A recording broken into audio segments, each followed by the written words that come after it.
لا تحرک بہ لسانک، نہ جلدی کیجئے، نہ حرکت دیجئے ساتھ اس کے سے مراد کیا ہے؟ قرآن کے، وحی کے، اس وحی کو اخذ کرتے ہوئے نہ حرکت دیجئے لسانہ کا، اپنی زبان کو، یعنی جلدی نہ کیجئے، لتعجل بہ، کہ آپ جلدی کریں،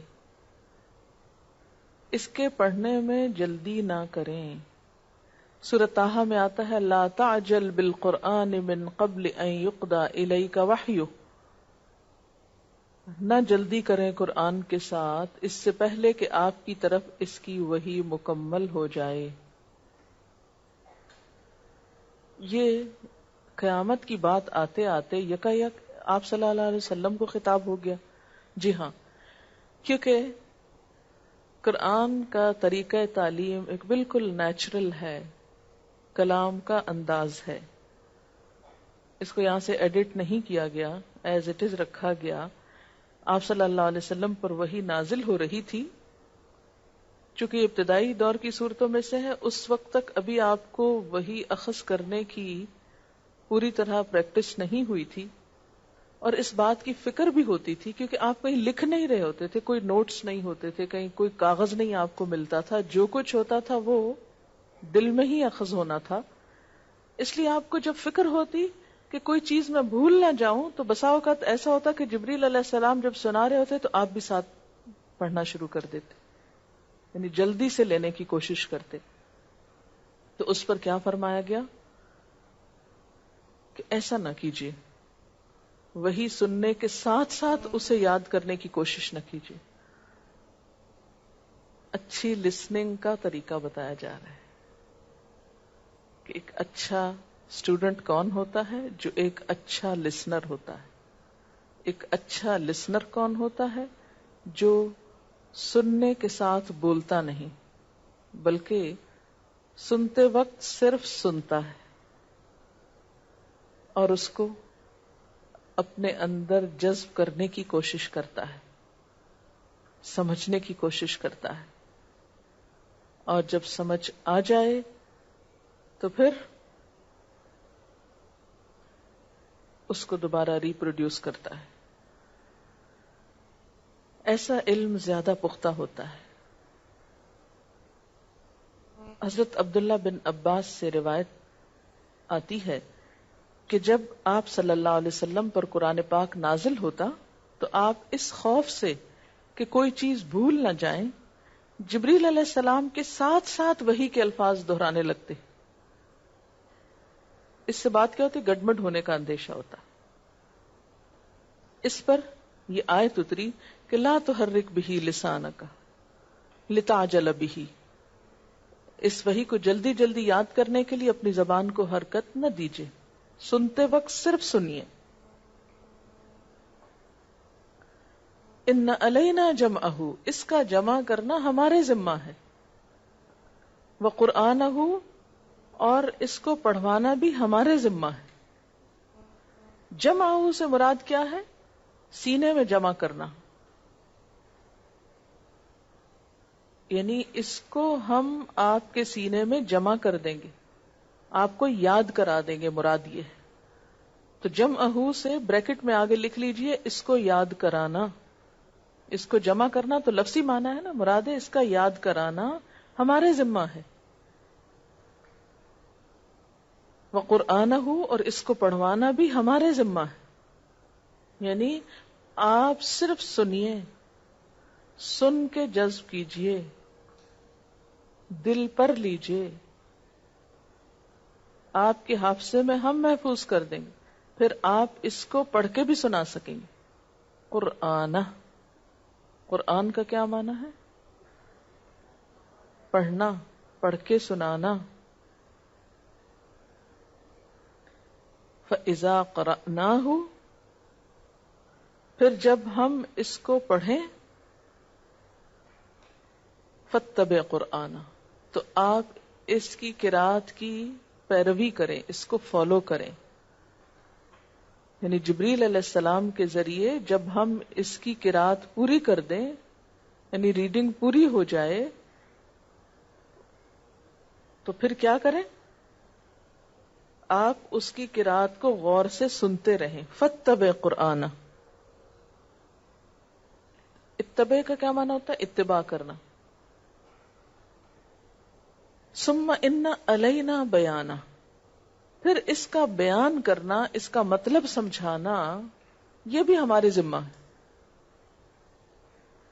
سورۃ النحل میں آپ پڑھ چکے ہیں، اللہ تعالیٰ نے فرمایا وَأَنزَلْنَا إِلَيْكَ الذِّكْرَ لِتُبَيِّنَ لِلنَّاسِ مَا نُزِّلَ إِلَيْهِمْ. ہم نے آپ کی طرف ذکر نازل کیا تاکہ آپ لوگوں کے سامنے واضح کریں جو ان کی طرف ان کے رب نے اتارا ہے. یعنی آپ کا کام کیا تھا؟ قرآن پڑھ کر سنانا اور اس کو سمجھانا. بیان کا معنی کیا؟ اس کو سمجھانا، ایکسپلین کرنا. فرمایا اس کو یاد بھی ہم کرائیں گے، آپ اس کو ہماری مرضی کے مطابق پڑھ کے بھی سنائیں گے اور اس کو بیان بھی کریں گے. یہ سب ہماری ذمہ داری. گویا آپ صلی اللہ علیہ وسلم نے صرف قرآن دیا ہی نہیں، اس کو بیان بھی کیا ہے، اس کو واضح بھی کیا ہے. دوسرے لفظوں میں اس کی تشریح کر دینا بھی ہمارے ہی ذمہ ہے. اس سے کیا پتہ چلتا ہے کہ آپ صلی اللہ علیہ وسلم لوگوں کو قرآن کی صرف لفظی تعلیم نہیں دیتے تھے، صرف تلاوت نہیں کرتے تھے، صرف تجوید نہیں سکھاتے تھے، بلکہ اس کو بیان بھی کرتے تھے. تو قرآن کا حق ادا نہیں ہو سکتا جب تک کہ اس کو بیان نہ کیا جائے، اس کی وضاحت نہ کی جائے. صرف ٹرانسلیشن سے بھی کام نہیں چلتا. اس کے الفاظ کو، مفہوم کو کھول کر بیان کرنا ضروری ہے. واضح کرنے کے مراد بیان کا لفظی معنی کیا ہوتا ہے؟ واضح کرنا، تشریح کرنا، ایکسپلین کرنا. اور نہ صرف یہ کہ زبان سے بلکہ عمل سے اس کی تعلیم. اس سے کیا پتہ چلتا ہے؟ قرآن سمجھ میں آ نہیں سکتا جب تک کہ کیا نہ ہو، نبی صلی اللہ علیہ وسلم کی سنت کا اس میں ذکر نہ ہو. کیونکہ آپ سے بیان کرایا گیا تھا نا، اور بیان وہ صرف زبان سے نہیں کرایا گیا تھا، عمل کر کے دکھایا تھا آپ نے. حضرت عائشہ کہتے ہیں نا کانا خلقہ القرآن، آپ کا اخلاق قرآن تھا. اسی لیے قرآن کو صرف ڈکشنری کی مدد سے نہیں سمجھا جا سکتا. قرآن کو محض گرامر پڑھ کے نہیں سمجھا جا سکتا، صرف بلاغت کے قاعدوں پہ نہیں پرکھا جا سکتا، صرف ٹرانسلیشن سے بات نہیں بنتی. قرآن کی سمجھ اس وقت تک ادھوری ہے جب تک کہ نبی صلی اللہ علیہ وسلم کی سنت، آپ کا طریقہ، آپ کا عمل، آپ کی زبان سے نکلی ہوئی وضاحت اس میں شامل نہ ہو. کیونکہ صاحب قرآن آپ تھے، آپ کو قرآن دیا گیا تھا. آپ سے بڑھ کر کوئی نہیں جانتا تھا کہ قرآن میں کیا لکھا ہے. آپ نے کیا کہا کس آیت کے بارے میں، جب تک یہ نہیں پتا ہوگا اس وقت تک اس کانٹیکسٹ سے ہٹا کے اپنے من مانے نکالنا، یہ قرآن کے ساتھ مذاق ہے. اسی لیے آپ دیکھیں گے کہ جتنے بھی گمراہ کن فرقے نکلے ہیں، اگرچہ وہ قرآن پہ بیس کرتے ہیں، لیکن وہ قرآن کو نبی صلی اللہ علیہ وسلم کی تفسیر پر نہیں پرکھتے، آپ کی وضاحت پر نہیں پرکھتے. انگریزی میں نوبل قرآن کے نام سے شاید 9 والیومز کی ایک کمنٹری آئی ہے، جس میں پوری صحیح بخاری کو قرآن کے ساتھ ایڈ کر دیا گیا ہے. لیکن اردو میں ابھی تک ایسی کوئی چیز نہیں ہے. جب میں بخاری پڑھا رہی تھی تو اس وقت ہر حدیث پڑھاتے ہوئے مجھے یہ دل چاہتا تھا کہ یہ حدیث فلاں آیت پہ جاتی، یہ حدیث فلاں آیت کی تفسیر. اور اس وقت میں سوچتی تھی کہ کوئی طریقہ ہو کہ یہ ساری احادیث سب آیات کے ساتھ ایڈ کر دی جائیں. اور ارادہ ہے انشاءاللہ تعالی، زندگی اللہ نے دی تو یہ کام کرنا ہے کہ آیات کے نیچے، اور صرف وہ نہیں کہ چیپٹر وائز حدیثیں ڈال دی جائیں ایک ٹیکنیکل طریقے سے. میں نے بہت ڈیٹیل میں نہیں دیکھا نوبل قرآن کو، لیکن آسان کام کیا ہوتا ہے کہ ڈائریکٹ ایک آیت لے کے اس کے ساتھ ایک حدیث لگا دی جائے. لیکن پھر وہی بات ہے کہ اس کی جو اسپرٹ ہے، اس پر جو عمل کے طریقے ہیں، ان احادیث کو ساتھ جوڑنا اور شامل کرنا ضروری ہے. کیونکہ آپ صلی اللہ علیہ وسلم نے جب قرآن آپ پہ اترا اور آپ نے آ کے لوگوں کو بتایا، تو پھر لوگ کیا پوچھتے نہیں ہوں گے کہ اس پر عمل کیسے ہو؟ اور پھر آپ اپنی ذات سے عمل کر کے دکھاتے تھے. وہ جو کچھ آپ نے بولا، کیا، پسند یا ناپسند کیا، وہ سب ریکارڈڈ ہے، موجود ہے، محفوظ ہے تاریخ میں. جب تک ہم اس اسوہ حسنہ کو نہیں دیکھیں گے، ہم قرآن پر بھی صحیح معنوں میں عمل نہیں کر سکتے. لہذا یہ جو نعرے ہیں نا، محض قرآن کافی ہے اور صرف قرآن ہی سے لو، اور حدیث تو معلوم نہیں کیا چیز ہے، کب جمع ہو گئی، کیسے ہو گئی، یہ سب ناسمجھی کی باتیں. تو یہ جو ہے اس کا پڑھوانا، یعنی آپ سے پڑھوانا، خود تو نہیں پڑھا جا رہا تھا نا قرآن، آپ ہی پڑھ کے سناتے تھے. یتلو علیہم آیات، اس کا پڑھوانا اور اس کا بیان کرنا ہمارے ذمہ ہے. یعنی اللہ تعالیٰ خود یہ کام آپ سے کروائیں گے. آپ فکر نہیں کریں کہ آپ سے وہی یاد نہیں ہو رہی، یا اخذ نہیں ہو رہی، یا سمجھ میں نہیں آ رہی. نہیں، یہ سب کچھ ہو جائے گا. آپ صبر سے سنتے جائیے. سیکھنے کے لیے پہلا مرحلہ کیا ہے؟ غور سے سننا، اس طرح سننا کہ بات سمجھ میں آ جائے. اس سے پھر کیا پتا چلتا ہے کہ قرآن ایک کتابی شکل والی چیز نہیں ہے. یہ صرف اس کی کتابی شکل پڑھ کے حق اس کا نہیں ادا ہو سکتا کہ کوئی. اس سے پھر کیا پتا چلتا ہے کہ قرآن ایک کتابی شکل والی چیز نہیں ہے. یہ صرف اس کی کتابی شکل پڑھ کے حق اس کا نہیں ادا ہو سکتا کہ کوئی شخص ٹرانسلیشن گھر بیٹھ کے لیٹ کے ٹیک لگا کے ریڈنگ کر لے اس کی. اس سے نہیں بات بنے گی، اس سے عمل میں تبدیلی نہیں آ سکتی. یہ سنت رسول ہے صلی اللہ علیہ وسلم کہ لوگ حلقہ بنا کے بیٹھیں، گھر گھر اس کی تعلیم ہو، بڑے بچے جوان چھوٹے بڑے سب شامل. آپ مائیں ہیں، آپ یہ کام کر سکتی ہیں. بیٹھ جائیں گھر میں، دن میں تھوڑا وقت لے کے، رات میں تھوڑا وقت لے کے، اور ہفتے میں 1 دن 2 دن لے کے آپ بیٹھیں. بلائیں بچوں کو، جو بھی گھر میں رشتہ دار ہیں، بڑے ہیں چھوٹے ہیں، اکٹھا کریں. اگر نہیں سارے آتے تو ڈنڈے کے زور پہ مت کھینچیں، ایک کو لے کے بیٹھ جائیں. بس عمل سے نمونہ دکھائیں. اگر کوئی بھی نہیں آتا پاس، اکیلے بیٹھ جائیں سب کے بیچ میں. بیچ میں سے مراد یہ ہے کہ روز ایک مقرر وقت پہ آپ بیٹھ جائیں. ایک دن آئے گا کہ آئیں گے آپ کے پاس، اور ساتھ دعا بھی کرتے جائیں. تو یہ جب تک سنائیں گے نہیں نا، آپ بھی آگے سنائیے. کچھ نہیں لمبی چوڑی باتیں کرنے کی ضرورت. صحیح عربی پڑھنی آتی ہو اور پھر اس کا ترجمہ جو آپ نے خود سمجھا ہے، دل کو لگا ہے، بس اسی دل کی بات کو پھر آگے واضح کر دیجئے. کلا، ہرگز نہیں، ہرگز نہیں. اب پھر بات پیچھے سے شروع ہو رہی. تو اس سے آپ دیکھیے کہ کتنا نیچرل انداز ہے نا قرآن کا.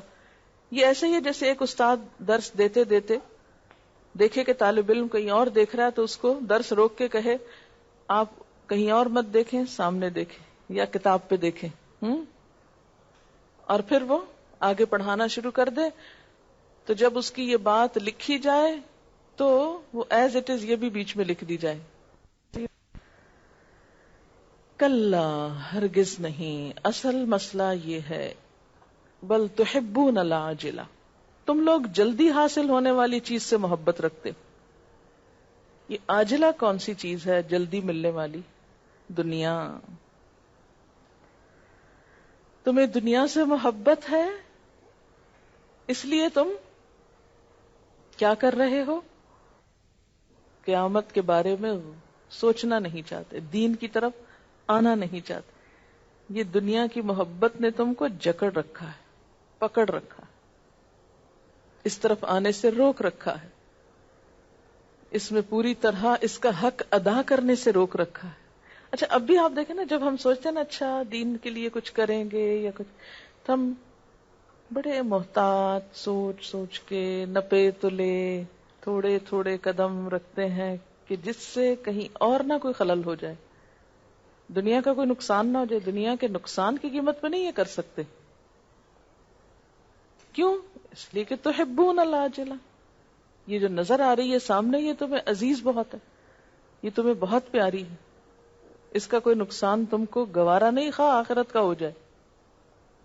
وَتَذَرُونَ الْآخِرَةَ، اور آخرت کو چھوڑ دیتے ہو، بھول جاتے ہو، اگنور کر دیتے. اچھا بعد میں سوچیں گے اس کی، ابھی تو یہ مسئلہ حل کر لیں. لیکن ایسے ہی کرتے کرتے ایک دن وہ سامنے آ جائے گی، کیونکہ ہم سب چل رہے ہیں نا، رک نہیں سکتے کہیں کہ ہم آج کے دن کو روک لیں. وجوہ یومئذ ناظرہ، کچھ چہرے اس دن تر و تازہ ہوں گے. چہروں کی تازگی کس سے ہوتی؟ چہروں کی تازگی دل کی خوشی سے ہوتی. دل خوش ہو تو چہرہ خود بخود تازہ ہوتا ہے، چاہے کوئی شخص بوڑھے سے بوڑھا ہی کیوں نہ ہو. آپ نے دیکھا ہوگا کہ بعض بوڑھے لوگوں کے چہرے بڑے رونق والے ہوتے ہیں، چاہے جھریوں سے بھرے ہوں مگر رونق والے ہوتے ہیں، اور بعض جوانوں کے بھی بجھے ہوتے ہیں. تو چہرے کی تر و تازگی اور حسن اور خوشی کس وجہ سے ہے؟ نیکی کی وجہ سے. یہ جو ناظرہ کا لفظ ہے، اسی پر آپ صلی اللہ علیہ وسلم نے بھی ایک دعا دی تھی اپنی امت کو، نضر اللہ امرأ سمع مقالتی، اللہ بارونق کر دے اس شخص کا چہرہ جس نے میری کوئی بات سنی، پھر اس کو یاد کیا، پھر اسے آگے پہنچایا. وجوہ یومئذ ناظرہ، کچھ چہرے اس دن تر و تازہ ہوں گے. الی ربہا ناظرہ، اپنے رب کی طرف دیکھ رہے ہوں گے. وہ اللہ تعالیٰ کو دیکھنے کی جو خوشی ہوگی، اس سے جو آنکھوں میں چمک آئے گی اور دل میں جو خوشی آئے گی، وہ چہروں سے پھوٹی پڑ رہی ہوگی. ہر انسان کے ساتھ ایسے ہوتا ہے کہ کچھ چیزوں کو دیکھ کے، کچھ انسانوں کو دیکھ کے، کچھ سینز کو دیکھ کے ایک دم خوش ہو جاتا ہے، چہرہ کھل اٹھتا ہے. آپ سوچیں کہ اگر دنیا کی چھوٹی چھوٹی چیزوں کو دیکھ کے انسان کھل اٹھتا ہے، تو اللہ تعالیٰ کو دیکھ کر اگر واقعی سچی محبت ہے، سچی محبت ہے تو، ورنہ تو کوئی فرق نہیں پڑتا دیکھیں کہ نہ دیکھیں، انسان پرواہ نہیں کرتا. کس چیز کو دیکھنا چاہتا ہے انسان اور بار بار دیکھنا چاہتا ہے، اور دیکھ کر اس کا دل نہیں بھرتا؟ اسی چیز کو جس سے اسے محبت ہوتی. قیامت کے دن اللہ کو دیکھ کر، اللہ تعالیٰ کی ذات کو دیکھ کر جو خوشی ہوگی وہ اتنی زیادہ ہوگی، دلوں کو اتنی ٹھنڈک سے بھر دے گی کہ چہرے بھی کھل اٹھیں گے. وجوہ یومئذ ناظرہ الی ربہا ناظرہ. لیکن کچھ بدقسمت لوگ، ووجوہ یومئذ باسرہ، ان کے چہرے بے رونق ہوں گے، منہ بسورے ہوئے ہوں گے. باسرہ وہی بسورنے سے ہی، زرد ہوں گے، فک ہوں گے، بے رونق ہوں گے، ویران ہوں گے. تظن ان یفعل بہا فاقرہ، وہ سمجھ رہے ہوں گے کہ ان کے ساتھ کمر توڑ برتاؤ ہونے والا ہے. فاقرہ کا لفظ فقر سے نکلا ہے، فقر فقیر اسی سے ہے.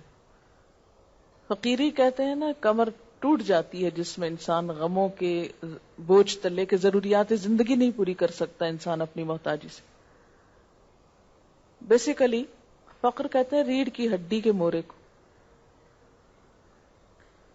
اچھا، فقرہ جو اردو میں نا ہمارا، یہ بھی اسی سے کہ لفظ جڑے ہوتے ہیں نا.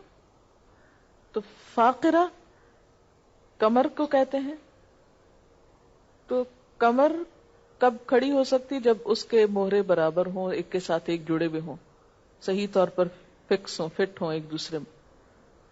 قیامت کے دن ان کے یہ مہرے آپس میں ٹوٹ جائیں گے، یعنی کمر ٹوٹ جائے گی.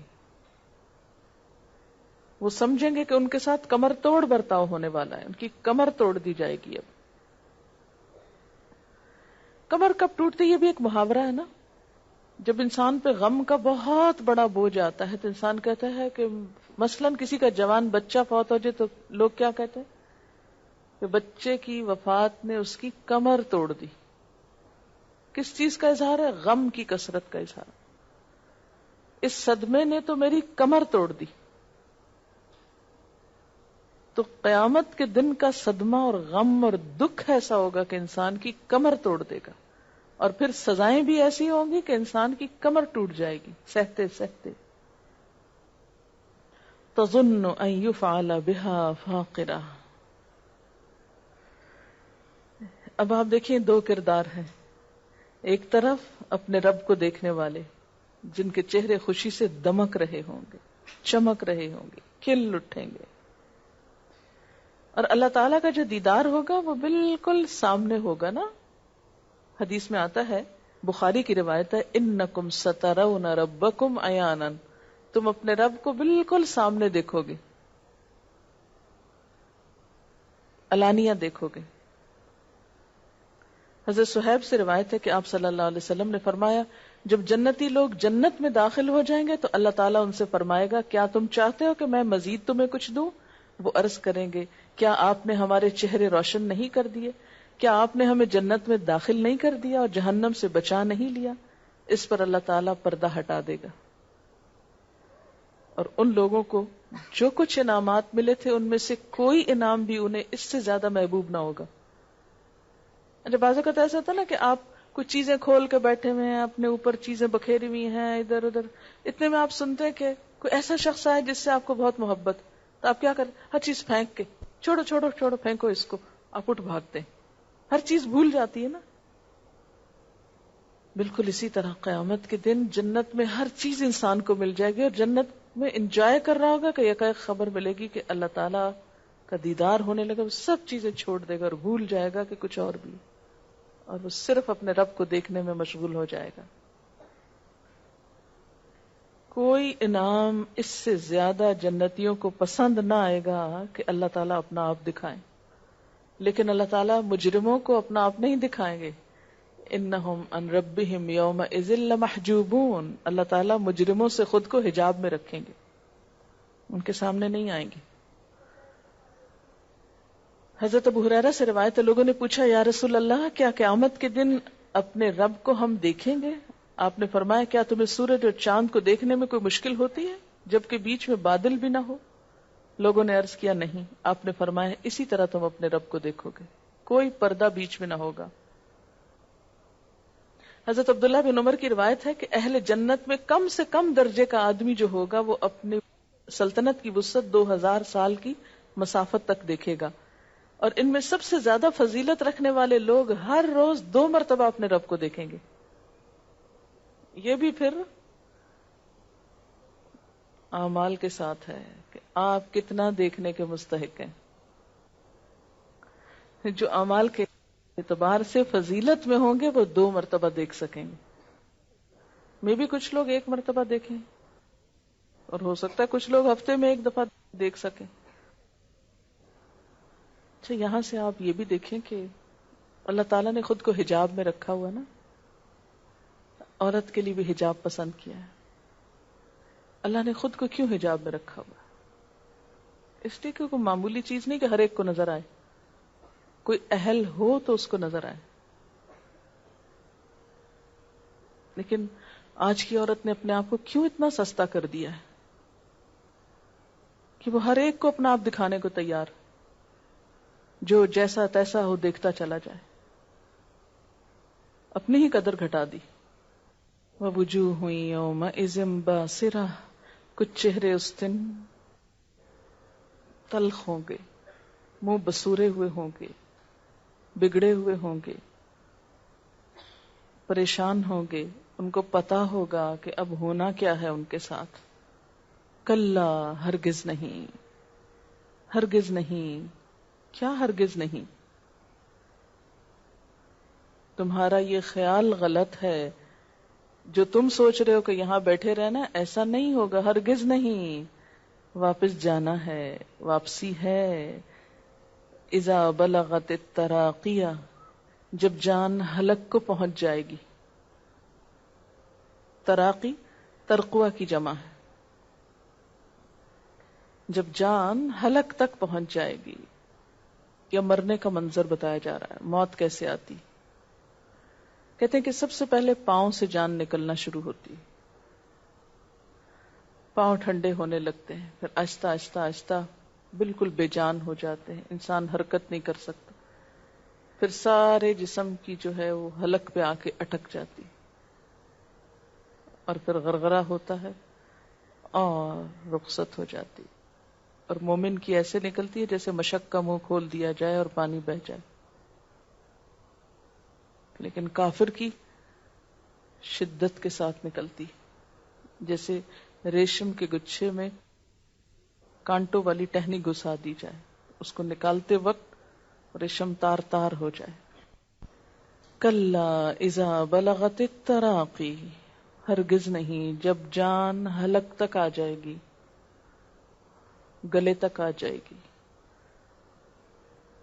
ہنسلی کی ہڈی کو کہتے ہیں ترقوہ.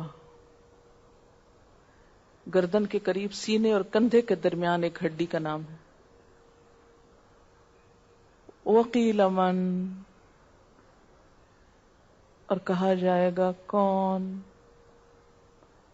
کیا کون, کیا کہتے ہو. راق, ہے کوئی دم کرنے والا, ہے کوئی دم جھاڑنے والا. اس لیے کہ ساری دوائیاں بیکار ہو گئیں, ڈاکٹروں نے جواب دے دیا ہے, کوئی تدبیر اب بچا نہیں سکتی, اب تو جانا ہی جانا ہے. اب تک بہت علاج ہوئے, بہت دفعہ چانس ملا, بہت دفعہ بچ گئے, موت آتے آتے ٹل گئی, لیکن اب نہیں جا رہی. وقیل من راق وظن انہ الفراق, اور وہ سمجھ لیتا ہے کہ جدائی کا وقت آ گیا, اب جدا ہونا ہی پڑے گا, اب تو جانا ہی جانا. والتفت الساق بالساق, پنڈلی سے پنڈلی جڑ جائے گی, ٹانگیں جڑ جائیں گی. کیونکہ پنڈلی کھلتی اس وقت جب چل سکتا نا انسان, آگے پیچھے پاؤں ہوتے, اب کوئی حرکت نہیں, بے حس و حرکت. الی ربک یومئذ المساق, آج تیرے رب کی طرف جانے کا دن آ گیا ہے, آج واپسی کا دن ہے. یہ ایک پوئم ہے میرے سامنے کہ جب موت آتی ہے تو کیسے آتی ہے. This is the tale of an average man who acts contrary to Allah's plan. If you are reflected herein, then repent and commit no sin. It was early in the morning at 4, when death knocked upon a bedroom door. Who is there? The sleeping one cried. I am Israel, let me inside. At once the man began to shiver, as one sweating in deadly fever. He shouted to his sleeping wife, don't let him take away my life. Please go away, O angel of death. Leave me alone, I am not ready yet. My family on me depend. Give me a chance, oh please repent. The angel knocked again and again. Friend, I'll take your life without a pain. It's your soul that Allah require. I come not with my own desire. Bewildered, the man began to cry, O angel, I am so afraid to die. I'll give you gold and be your slave. Don't send me to the unlit grave. Let me in, O friend, the angel said. Open the door, get up from your bed. If you do not allow me, I'll walk through it like a jinn. The man held a gun in his right hand, ready to defy the angel's stand. I'll point my gun towards your head. You dare come in, I'll shoot you dead. By now the angel was in the room, saying, O friend, prepare for your doom. Foolish man, angels never die. Put down your gun and do not sigh. Why are you afraid? Tell me, O man, to die according to Allah's plan? Come, smile at me. Do not be grim. Be happy to return to Him. O angel, I bow my head in shame. I had no time to take Allah's name. From morning till dusk, I made my wealth, never even caring of my health. Allah's commands I never obeyed, nor 5 times a day I ever prayed. A Ramadan came and Ramadan went, but no time had I to repent. The Hajj was already fard on me, but I would not part with my money. All charities I did ignore, taking usury more and more. Sometimes I sipped my favorite wine, with flirting women I sat to dine. O angel, I appeal to you, spare my life for a year or 2. The laws of Quran I'll obey. I'll begin to Salat this very day. My fast and Hajj I'll complete, and keep away from self-conceit. I'll refrain from usury and give all my wealth to charity. Wine and wenches I'll detest. Allah's oneness I'll attest. We angel do what Allah demands. We cannot do against His commands. Death is ordained for everyone. Father, mother, daughter, son. I'm afraid this moment is your last. Now be reminded more of your past. I do understand your fears, but it is now too late for tears. You lived in this world 2 score or more. Never did you your people adore. Your parents you did not obey. Hungry beggars you turned away. Your 2 ill-gotten female offsprings, in night clubs for livelihood they sing. Instead of making more Muslims, you made your children non-Muslims. You ignored the Muazzin's azan, nor did you read the Holy Quran, breaking promises all your life, backbiting friends and causing strife. From hoarded goods, great profits you in, and your poor workers you underpaid. Horses and carts were your layers. Money making was your player. You ate vitamins and grew more fat. With the very sick you never sat. A pint of blood you never gave. Which could a little baby save? O human, you have done enough wrong. You bought good properties for a song. When the farmers appealed to you, you did not have mercy, it's true. Paradise for you, I cannot tell. Undoubtedly you will dwell in hell.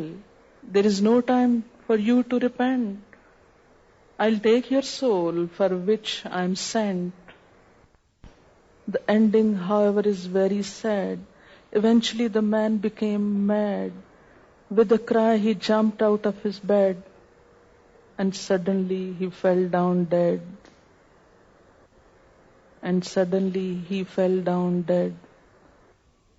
دنیا کے مسافر منزل تیری قبر ہے. دنیا کے مسافر منزل تیری قبر ہے. طے کر رہا ہے جو تو 2 دن کا یہ سفر ہے. طے کر رہا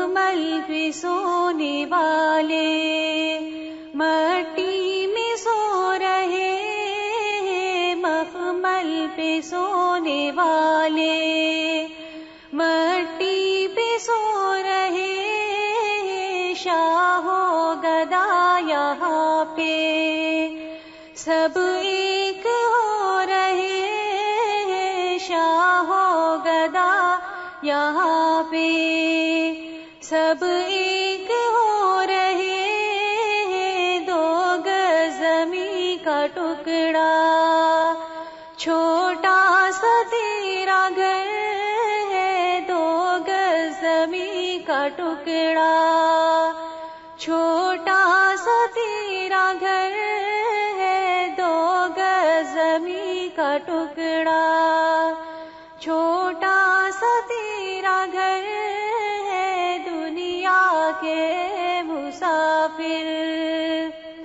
آنکھوں سے تو نے اپنی دیکھے کتنے جنازے، ہاتھوں سے تو نے اپنے دفنائے کتنے مردے، آنکھوں سے تو نے اپنی دیکھے کتنے جنازے، ہاتھوں سے تو نے اپنے دفنائے کتنے مردے، انجام سے تو اپنے کیوں اتنا بے خبر ہے، انجام سے تو اپنے کیوں اتنا بے خبر ہے، دنیا کے مسافر منزل تیری قبر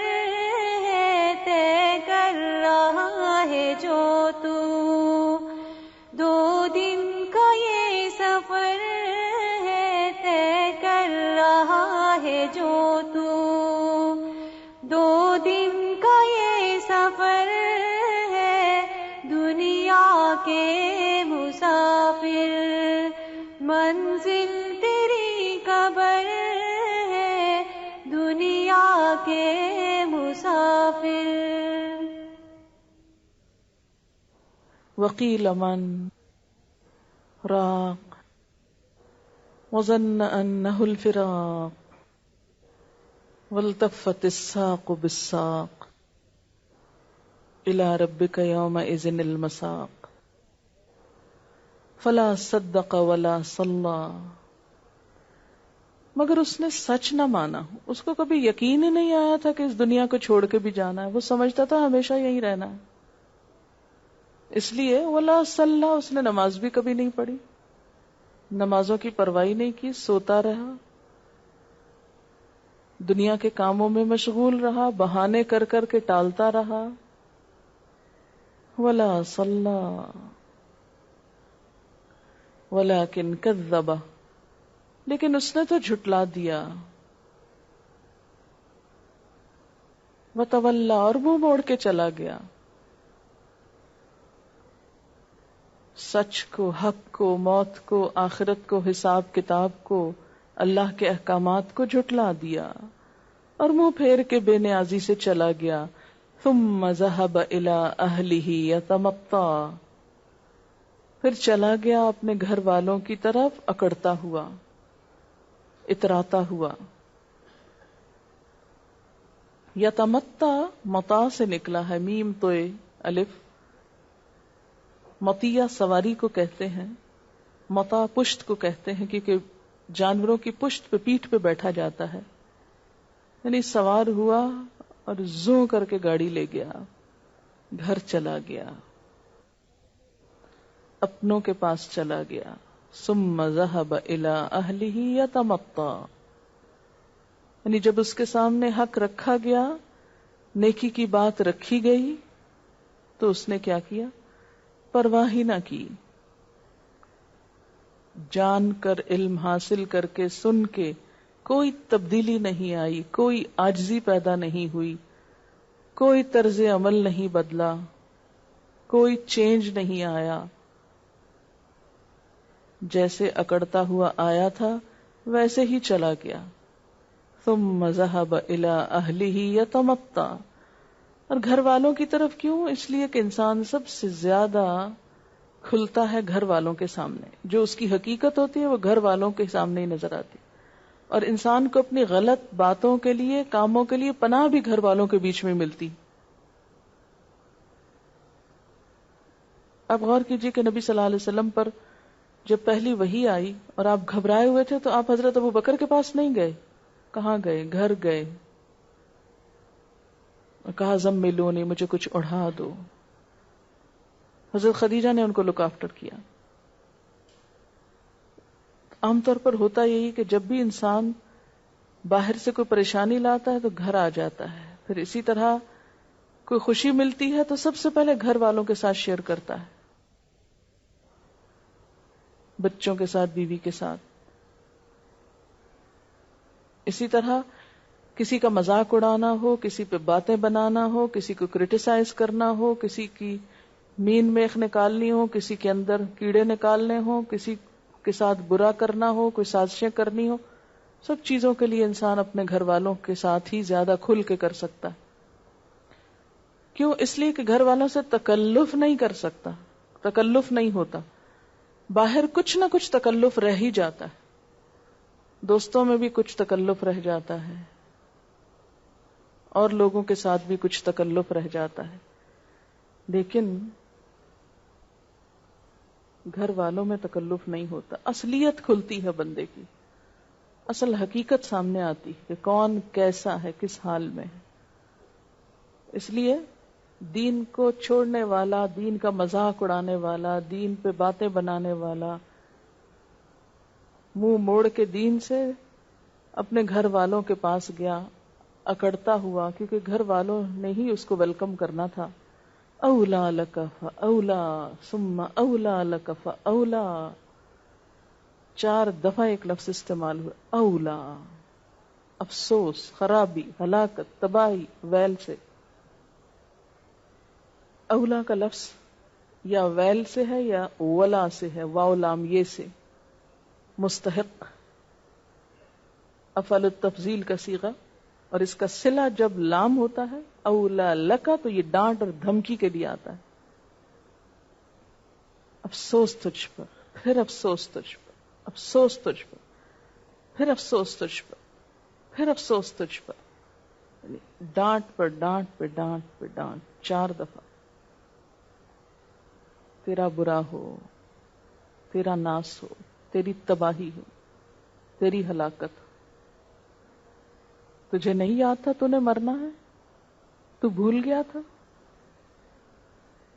اَيَحْسَبُ الْإِنسَانُ أَن يُتْرَكَ سُدًى، کیا انسان سمجھتا تھا کہ اسے یوں ہی چھوڑ دیا جائے گا؟ سدا، بیکار.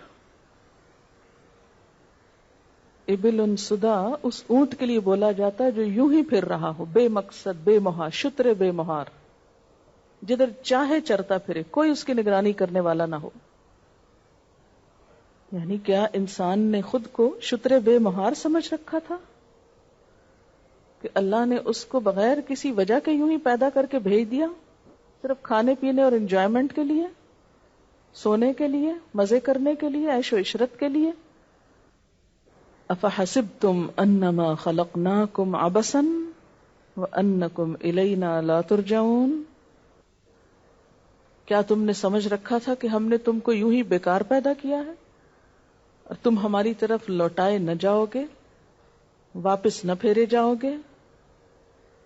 کیا انسان سمجھتا ہے کہ اسے ساری نعمتیں دے کر، ساری قوتیں اور صلاحیتیں دے کر یوں ہی دنیا میں گھومنے اور گھمانے اور سیر و تفریح کے لیے بھیج دیا؟ کوئی مقصد نہیں تھا اس کا یہاں آنے کا؟ کیسے سمجھ لیا اس نے یہ سب؟ وہ تھا کیا چیز؟ الم یکن نطفۃ من منی یمنی، کیا وہ ایک حقیر پانی کا نطفہ نہ تھا؟ کیا وہ ایک حقیر پانی کی بوند نہ تھی؟ ثم کان علقۃ، پھر جمع ہوا خون کا لوتھڑا نہ تھا؟ انسان سوچے تو صحیح، وہ تھا کیا؟ ناپاک پانی کا قطرہ، خون کا لوتھڑا، جمع ہوا لہو. کس نے بنایا اس کو؟ یہ انسان. کس نے اس کو یہ شکل دی تھی؟ فخلق فسوا. کس نے اس کو جسم دیا؟ کس نے اس کو درست بنایا؟ کس نے اسے اتنی اچھی شکل و صورت دی؟ کس نے اس کو یہ عقل اور تمیز دی؟ کس نے اسے مرد اور عورت کی شکل میں بنایا؟ فجعل منہ الزوجین الذکر والانثى. جس نے یہ سب کچھ دیا، کیا واپس بلا کے پوچھے گا نہیں کہ کیوں دیا؟ الیس ذلک بقادر علی ان یحیی الموتى. کیا وہ اس پہ قدرت نہیں رکھتا کہ مرنے والوں کو پھر سے زندہ کر دے؟ تم سمجھتے ہو کہ ہڈیاں جمع نہ کر سکے گا؟ جس نے ایک نطفے سے، جمے ہوئے لہو سے ایک پورا انسان بنا دیا، کیا وہ تمہیں دوبارہ نہیں بنا سکے گا؟ اگر ایک حقیر پانی سے اتنا بڑا انسان پہلی دفعہ پیدا ہو سکتا ہے تو کیا یہ عمل دہرایا نہیں جا سکتا؟ اور اس آیت کا جواب یہ ہے کہ نبی صلی اللہ علیہ وسلم جس اس آیت کو پڑھتے تھے تو اس کے جواب میں فرماتے بلا، کبھی فرماتے سبحانک اللہم فبلا، سبحانک فبلا، سبحانک فبلا. پاک ہے تو کیوں نہیں، پاک ہے تو کیوں نہیں. وآخر دعوانا ان الحمد للہ رب العالمین. سبحانک اللہم وبحمدک نشہد ان لا الہ الا انت نستغفرک ونتوب الیک. السلام علیکم ورحمۃ اللہ وبرکاتہ.